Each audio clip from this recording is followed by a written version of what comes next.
My son looked me straight in the eye and said, "Dad, don't worry.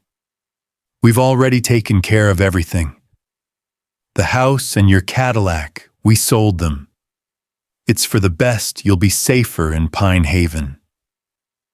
At 79 years old, lying weak from a stroke that was the sentence that nearly stopped my heart more than the clot in my brain ever could. My name is Roland Mercer, and I've lived most of my life in Asheville, North Carolina. I am a builder by trade, 40 years of turning steel and wood into homes, shopping centers, offices. But the house that mattered most was the 2-story brick place I built with my own hands, alongside my wife, Margaret. We laid the foundation in the spring of 1978, sweating side by side, laughing when the cement splattered on her shoes. Every beam in that house holds her laughter, every nail remembers her humming as she painted the nursery for our only son, Ethan. After Margaret passed 8 years ago, the house became my anchor. Each morning at 6, my bones would push me out of bed before the sun crept over the Blue Ridge Mountains. I'd look out the kitchen window at the apple trees she planted, now heavy with branches. She always said trees only grow with age, and she was right. I'd make myself black coffee, no sugar, the way we used to drink it on the porch when we were young and planning our future. That house wasn't just lumber and stone, it was my cathedral, the one place that still kept me tied to her. But Ethan, my boy, had never seen the house the way I did. To him, it was money locked in brick and wood. I paid for his college, his first car, even floated his first business when he swore he'd make it big in real estate. He failed. Then came the restaurant idea, failed again. Each time I picked him back up, thinking that's what fathers are supposed to do. Margaret always warned me, "Roland, you're spoiling him.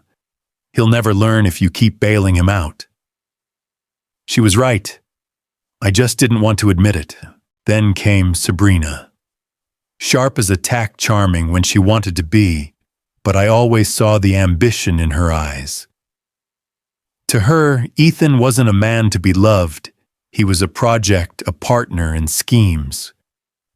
She whispered to him about smart investments and better futures, and soon enough, the pressure to unlock the value of my house began. I brushed it off, at first thinking it was just talk. But greed, once planted, grows like ivy. It wraps around the whole structure until you can't breathe. So imagine me lying in a hospital bed after a stroke. My speech slurred, half my body refusing to listen to me, and hearing my only son announce he had sold the very walls I carved with my own hands. No discussion, no permission, no ounce of shame. Just business, as if I were already gone. The truth hit me harder than the stroke. To Ethan and Sabrina, I wasn't a father anymore. I was an obstacle, a name on a deed, a body that would soon need to be tucked away in a nursing home so they could finally get their hands on everything. I stared at him, trying to form words, but only a groan came out. My hand trembled, not from the stroke this time, but from rage. My son smiled awkwardly, as if this was some kind of kindness he had done for me.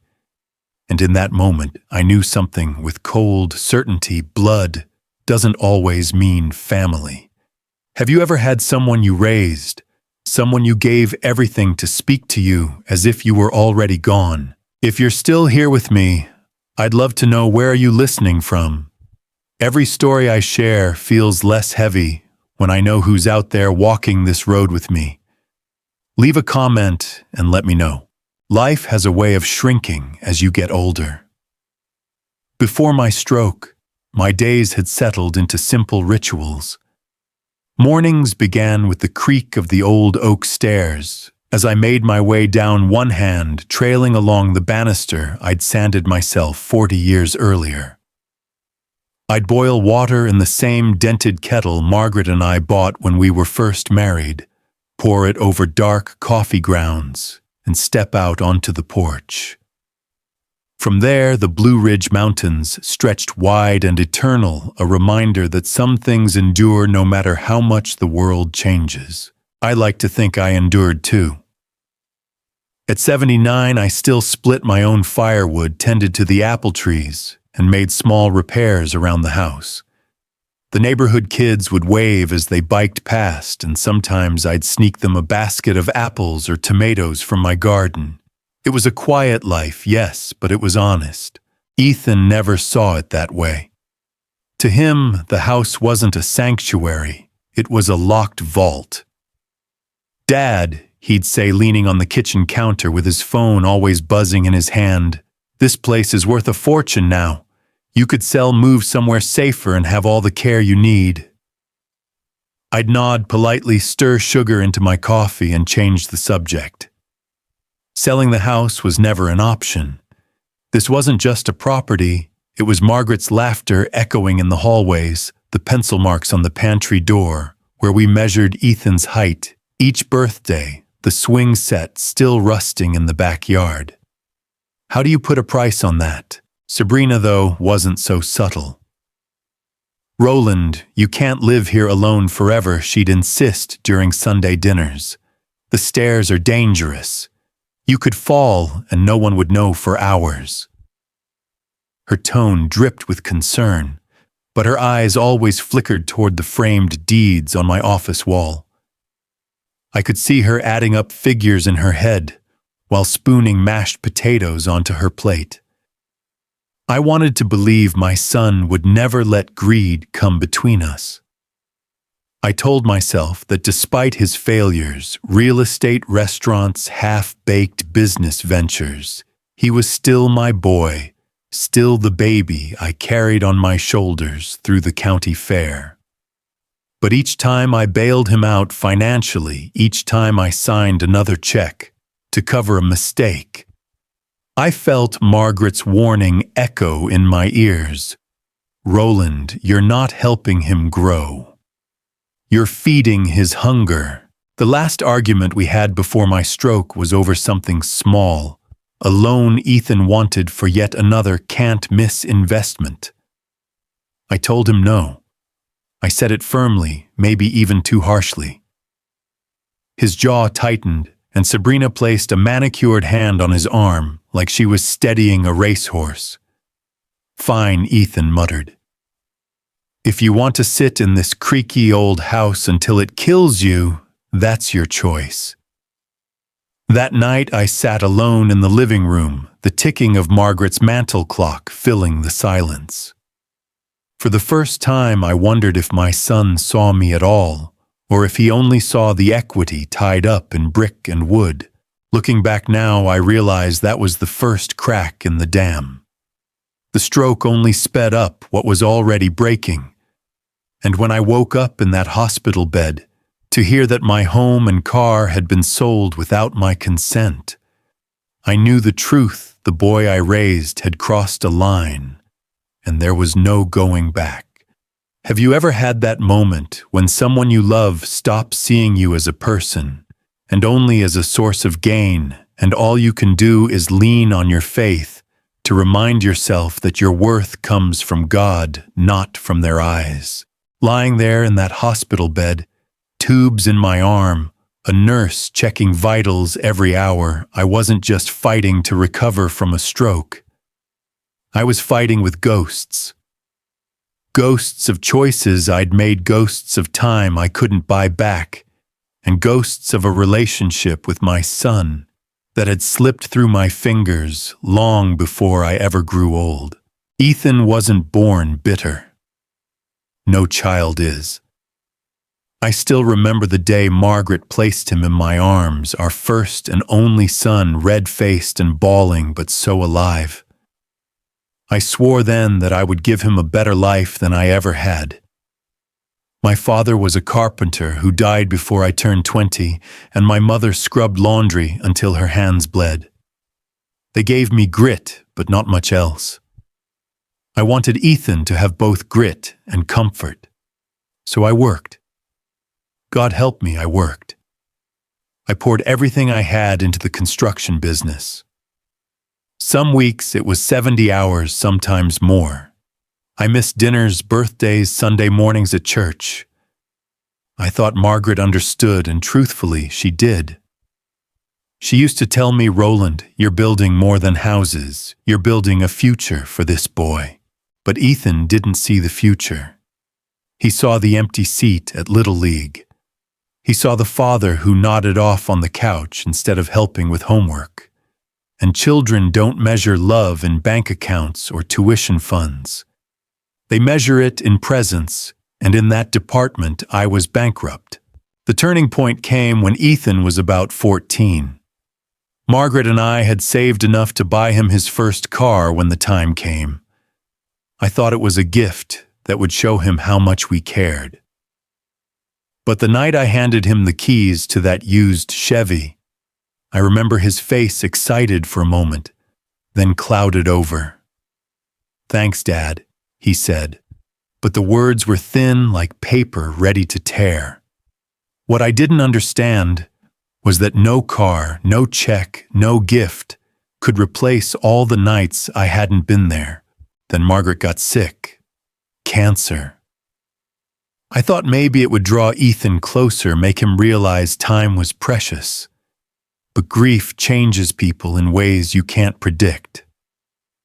Where I leaned on faith, prayer, and the memory of my wife's gentle hand, Ethan leaned on anger. And Sabrina. She arrived right in the middle of that storm. A woman with ambition in her eyes, and just enough charm to make him believe she was his anchor. From the first dinner I shared with her, I sensed the steel beneath her smile. She asked about my company, about my house, about investments. Not once did she ask about Margaret's favorite hymn or Ethan's childhood stories. To her, my son was a ladder, and I was a rung to step on. I saw it plain as day.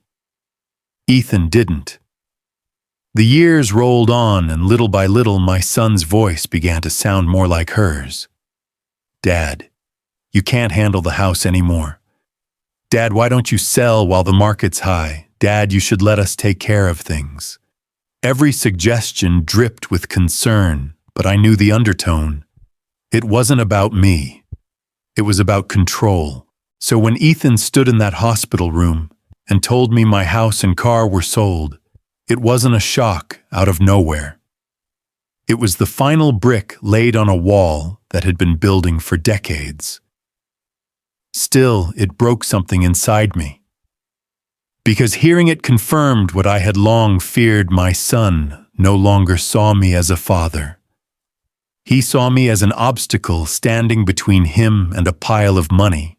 The hospital was loud with the beeping of machines and the shuffle of nurses' shoes.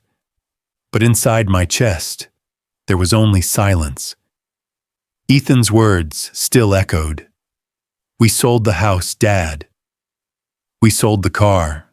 I lay there, half my body stubborn as stone, but my mind was racing like it hadn't in years. A man who has built bridges, homes, and shopping centers doesn't forget how to build a plan. Betrayal may knock you down, but it also sharpens your resolve. When the nurse finally left, I stared at the ceiling and prayed. Not the kind of prayer you say before a meal, but the kind you whisper when the world feels like it's slipping away. Lord, give me strength. Give me clarity.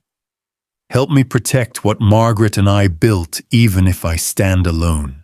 I thought of the study back home, the drafting table where I'd drawn my first blueprints, the safe tucked behind a false panel, the files my lawyer and I had prepared years ago when I first suspected Ethan might let ambition cloud his love. Margaret used to scold me for being paranoid, but I knew better. Time and work teach a man that storms always come, you just don't know the hour. I wasn't helpless, not completely. My left hand could still grip a pen. My voice, though strained, could still form words. And I still had Terrence, my oldest friend, the man who'd stood by me since college. If anyone could help me untangle this mess, it was him. The next morning, when the young nurse with kind eyes came to check on me, I motioned for a notepad. My writing was shaky, each letter bent and broken like my body, but the message was clear enough: call Terrence Holt. Lawyer. Urgent. She frowned at first. It's late, Mr. Mercer. He may not answer. But I tapped the page again, firm as I could. She nodded. 10 minutes later, she returned with a smile. He'll be here tomorrow. Relief washed over me. Not because I trusted the system, but because I trusted Terrence. He knew the deeds, the trusts, the papers we had signed, and most importantly, he knew me. That night, I hardly slept. I thought of Margaret's apple trees probably blooming now in the spring air. I thought of Ethan as a boy carrying a toolbox that was too heavy for him, saying he wanted to help Dad build. I thought of Sabrina's cold smile of her hand on my son's arm, steering him like reins on a horse. My heart ached, but my spirit stiffened. If I stayed silent, they would strip me of everything. If I acted carefully, quietly, with faith as my compass, I still had a chance. When Terrence arrived the next day, tall and silver-haired, briefcase in hand, I felt something stir in me. Not just hope, determination. This fight wasn't just about bricks and lumber. It was about dignity. It was about the promise I made Margaret on her deathbed: I'll take care of our home. I'll protect what we built. And now it was time to keep that promise. If you're still with me in this part of the story, type 1 in the comments. It helps me know you're walking this road with me, and it reminds me I'm not alone in the fight. The second morning after my stroke, I was sitting propped up in the hospital bed, watching sunlight stripe the pale green wall. My right arm still wouldn't obey me, but my mind was sharper than it had been in years. Betrayal has a way of sharpening you. It makes every nerve in your body wake up, even when half of it won't move. When the door opened and Terrence Holt stepped in, I felt relief wash over me. Terrence had been my friend since college, half a century of loyalty, laughter, and battles fought side by side. He'd stood by me when Margaret passed, when I sold the company, when Ethan started drifting farther and farther away. And now here he was, tall and silver-haired, his briefcase swinging at his side like a soldier's weapon. "Roland," he said, gripping my left hand firmly, "you stubborn old fox. You gave us all a scare." I tried to smile, but my words came out in fragments. Ethan. House. Car. Terrence leaned closer, his face suddenly grave. "They've done something already, haven't they?" I forced the words out, each one a stone dragged uphill. "Sold. Without me." His jaw tightened. He had the same look I remembered from his early trial days, when someone tried to cheat a widow or orphan out of their land. "That's fraud, plain and simple," he said. "But let's not get ahead of ourselves. Do you still have that surveillance system running?" I nodded, pushing the words past my clumsy tongue. "Yes. Cloud. Backup." And then, for the first time since I woke up on the floor of my living room, saw a flicker of hope. Terrence smiled, thin, sharp, confident. "Then we've got them." He set his briefcase on the tray table and opened it with a snap.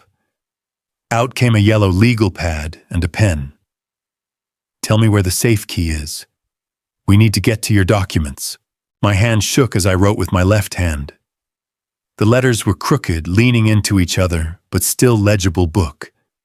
Moby Dick. Study shelf. Terrence chuckled softly. "Still hiding things in books, eh? You haven't changed a bit." He looked up, more serious now. Roland, you did the right thing preparing for this. Most men don't think ahead. You always built the foundation before the storm. I swallowed hard. Margaret's face floated in my mind. She used to tease me about my paranoia, checking locks twice, keeping duplicate files with Terrence, registering the house under the preservation trust. But in the end, she trusted me to keep us safe. My voice cracked as I whispered, "Promise," to her. Terrence heard. He put his hand on my shoulder, firm as stone. "Then let's keep that promise, my friend. For Margaret, for your dignity." He stayed with me for more than an hour, asking question after question. Which accounts Ethan might know about. Which documents Sabrina might have touched. Whether I'd noticed missing items before the stroke. Every answer I gave felt like laying bricks again, slow, heavy, but necessary. When he finally closed his briefcase, he looked at me square in the eye. "I'll pull the footage tonight. If Ethan and Sabrina stepped foot in that house without your consent, it's recorded. And if they tried to sell, we'll have them cornered." I nodded, weak but resolute. A builder knows the strength of foundations, and I had laid mine well. That night after Terrence left, I stared out the hospital window at the moon hanging over the budding trees. The ache in my chest wasn't just from the stroke. It was from memory. I thought of Ethan as a boy carrying a toolbox too heavy for him, saying, "I want to help Dad." I thought of Sabrina's smile, sweet on the outside, sharp as glass underneath, and I thought of Margaret, her gentle voice reminding me again. A man can lose everything and still stand tall if he doesn't lose his dignity. As sleep finally came, I no longer felt like a helpless patient. I felt like a builder again, laying the first stone in the fight, to reclaim not just my house, but my name, my promise, my faith. Terrence wasn't the type of man to waste time. By the following afternoon, he was back in my hospital room, carrying his laptop and that same leather briefcase I'd seen him drag into 100 courtrooms. His face told me, before his words did, he'd found something. "Roland," he said quietly, setting the laptop on the tray table. "I pulled the camera feeds from your house. The system worked like a charm. Cloud backups, multiple angles, exactly as you planned." My left hand gripped the blanket tight. "Show me." He tapped a key and the screen flickered to life. Grainy, time-stamped footage filled the monitor. There was my front porch, my porch on a Tuesday morning. I remembered clearly because that was the day I'd collapsed. The ambulance had carried me away before noon. But by 2 o'clock that same day, the cameras caught movement. Ethan, my son. Walking up the steps like he owned the place, Sabrina right behind him, her designer bag swinging at her side. They didn't knock. They didn't fumble for a key. They walked in with a locksmith trailing them, his toolbox heavy in his hand. Terrence hit pause. They told the locksmith they had your permission. I've already spoken to the man. He says Sabrina was smooth as silk, said you'd had a stroke, and she needed immediate access for your safety. He believed her. I swallowed hard. My voice was still shaky, but clear enough. Lies. Terrence nodded. Every word. He pressed play again. The footage rolled on. Sabrina marched through the living room pointing like a realtor. Ethan followed, his head down, his shoulders tight, as though he knew what he was doing was wrong, but didn't have the spine to stop it. Then came strangers, 2 men in suits carrying clipboards. Buyers. I felt my chest tighten. Strangers were walking through my wife's kitchen, through the study, where her handwriting still filled the margins of her recipe books. They peered into bedrooms, opened closet doors, and scribbled numbers, while Sabrina narrated as if it were all hers. Margaret's quilt still hung over the back of the sofa. My drafting table stood against the wall, and there, frozen in the frame, Sabrina rested her manicured hand on the mantelpiece where Eleanor's clock once stood. The next clip showed it gone. Pawned within 24 hours, Terence said grimly. We tracked it. I'm already working to get it back. I closed my eyes, not from weakness, but from fury. Son. My son. Terence leaned closer. Roland, I need you to hear me. This isn't just betrayal, it's criminal. Fraud, misappropriation of property, conspiracy. The evidence is airtight. I forced myself to breathe, to remember the prayer I'd whispered the night before. Lord, steady me. Don't let anger be my master. When I opened my eyes again, I looked straight at Terence. We fight, but...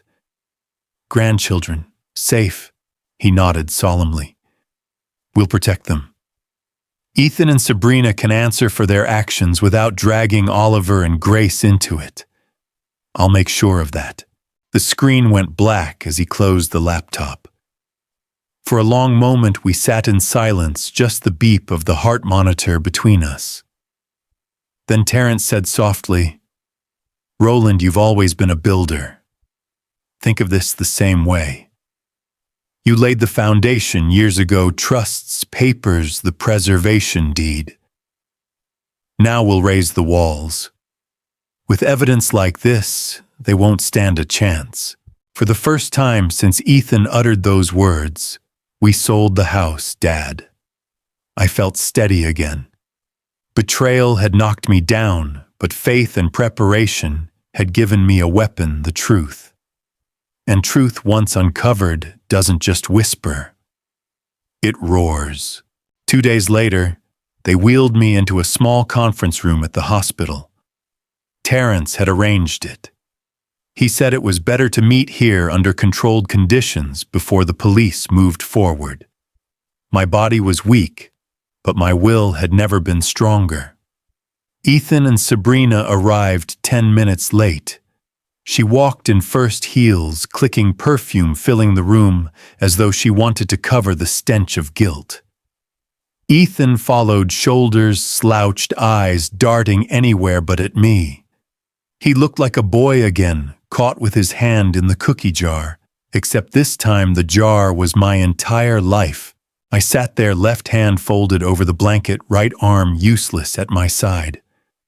My voice still rasped, but I forced it out steady. Sit. They sat. Sabrina crossed her legs and leaned back like this was a business negotiation. Ethan clasped his hands, knuckles white. Terence laid the laptop on the table and didn't waste a second. He pressed play. The footage filled the screen, Ethan and Sabrina walking through my front door with the locksmith showing buyers around like it was a Sunday open house. Explain this, Terence said calmly. The room went silent except for the faint buzz of the overhead light. Ethan's mouth opened, then shut again. Sabrina smirked.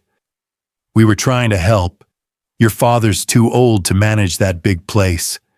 Pine Haven has professionals, and the sale gave us the resources to cover his care. Care. I spat the word heat rising in my chest. You sold without my consent. It was for your safety, Sabrina countered smoothly, but there was a tremor in her voice. You had a stroke. You couldn't even talk.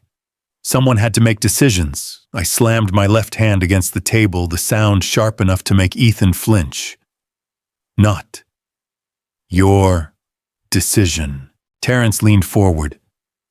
Legally, you had no power of attorney. No rights whatsoever.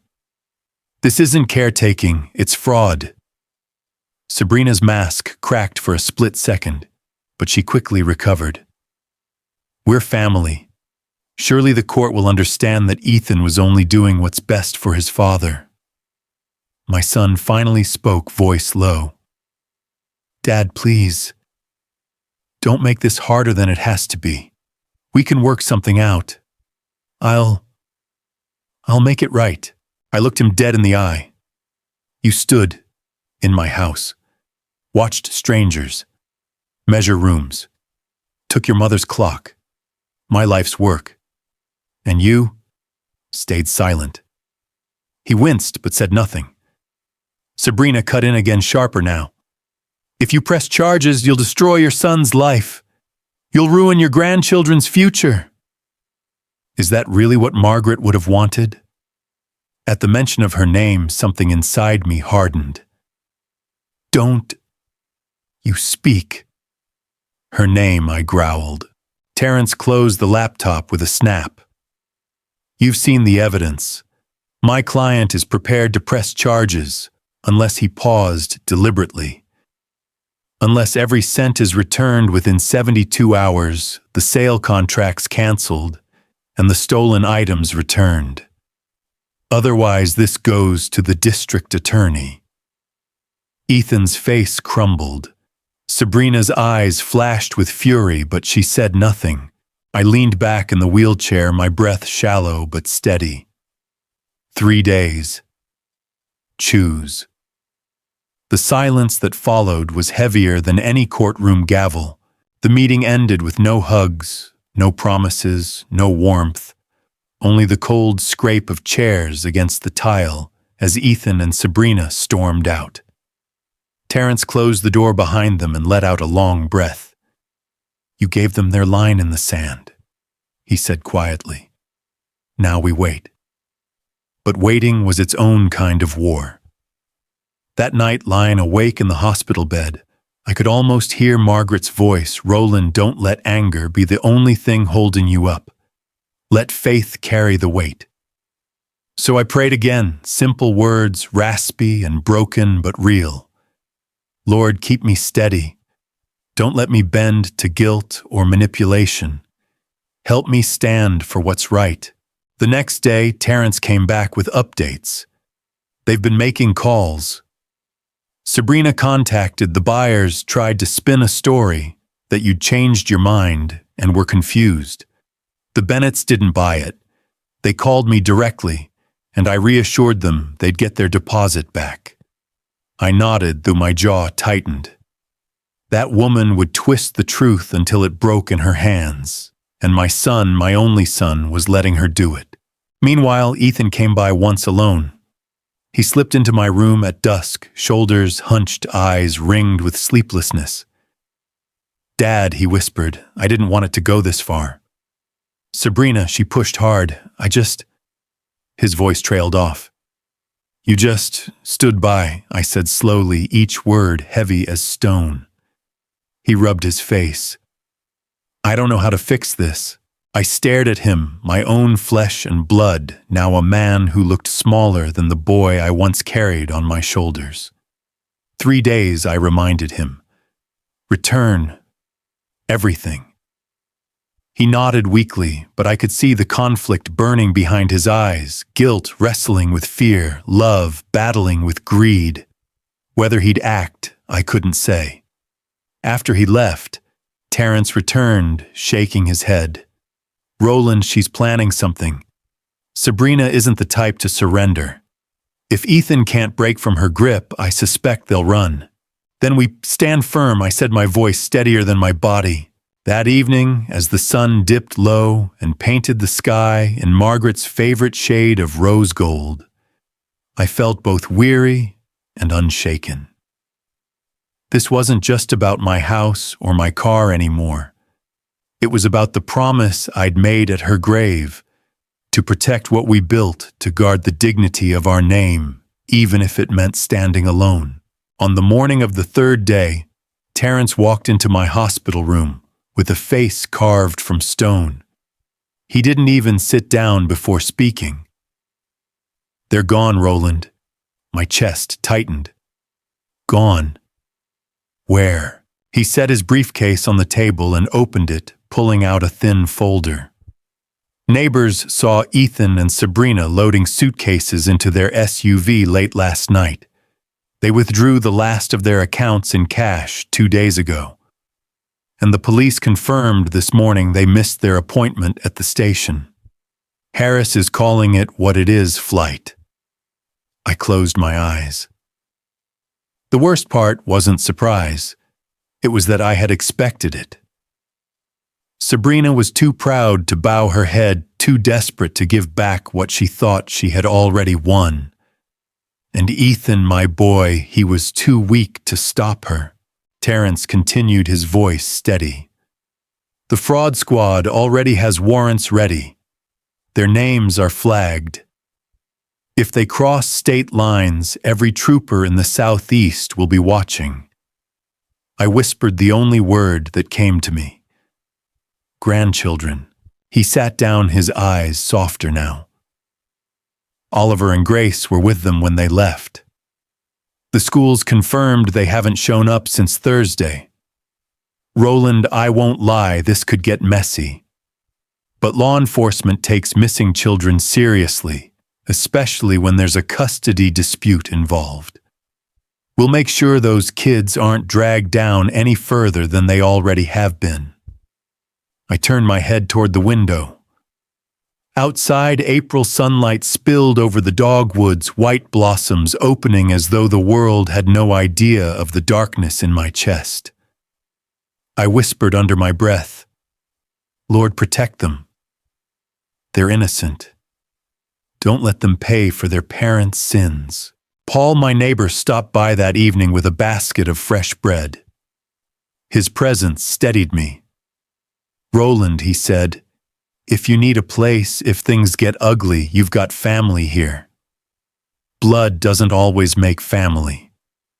Sometimes it's the people who show up when you're broken. I gripped his hand, tears stinging my eyes. He was right. Margaret would have agreed.